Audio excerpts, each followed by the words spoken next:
নমস্কার, কেমন আছেন সবাই? আশা করি ভালো। আমিও ভালো আছি। আমি নিউ ইয়র্ক থেকে মৌসুমি বলছি। সানডে সকাল, বাচ্চাদের স্কুলও বন্ধ। এদিকে বাইরে কিছু স্নোফলও হচ্ছে আজকে। গত সপ্তাহেও প্রচুর স্নোফল হয়েছিল, এখনও অনেকটা স্নো বাইরে জমে আছে। আজকে আবার কিছু কিছু স্নোফল হচ্ছে। বিকালে আবার বৃষ্টিও দেখাচ্ছে। আমেরিকার ওয়েদারটা বোঝা বড় দেয়। এদিকে বাচ্চারা বাসায় থাকলে সকালবেলা ওদের একটু পাস্তা চাই। আর আমি সব সময় পাস্তা যখন বানাই তখন সব ধরনের পাস্তা একসাথে করে বানাই এবং সাথে নুডলসও দেই। জলটা ফুটে আসতেই পাস্তাটা দিয়ে দিয়েছি। পাস্তাটা ভালো করে সিদ্ধ হোক, তার মধ্যে আমি পেঁয়াজ, ধনেপাতা আর কাঁচামরিচটা কুচি করে কেটে নিয়েছি। যেহেতু বাচ্চারা খাবে, ঝালটা আমি খুব একটা দিব না।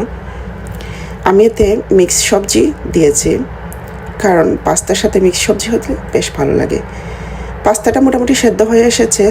এখন আমি এতে এই নুডলসটা দিয়ে দিব।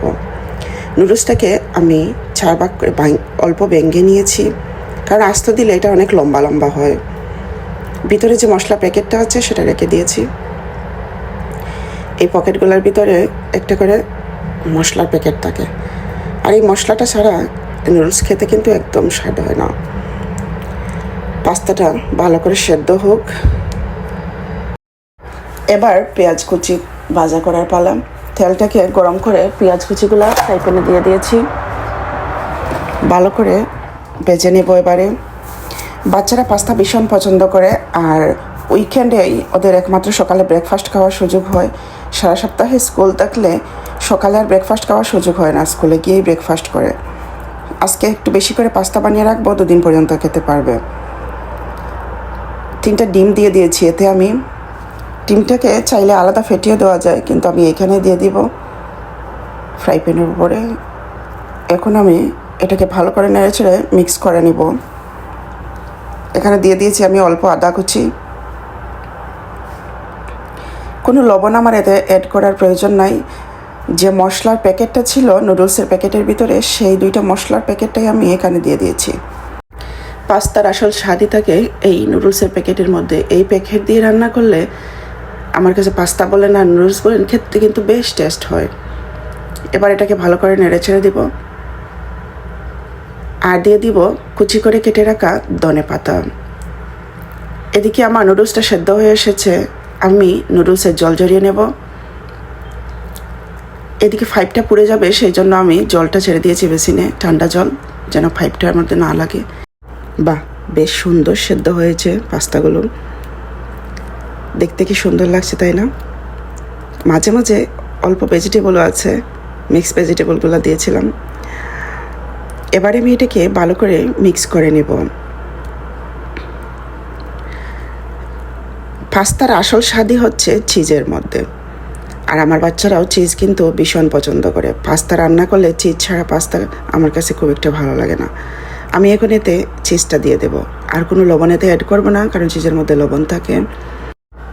চিজ দিলে পাস্তার মধ্যে একটা আটালো আটালো ভাব আসে।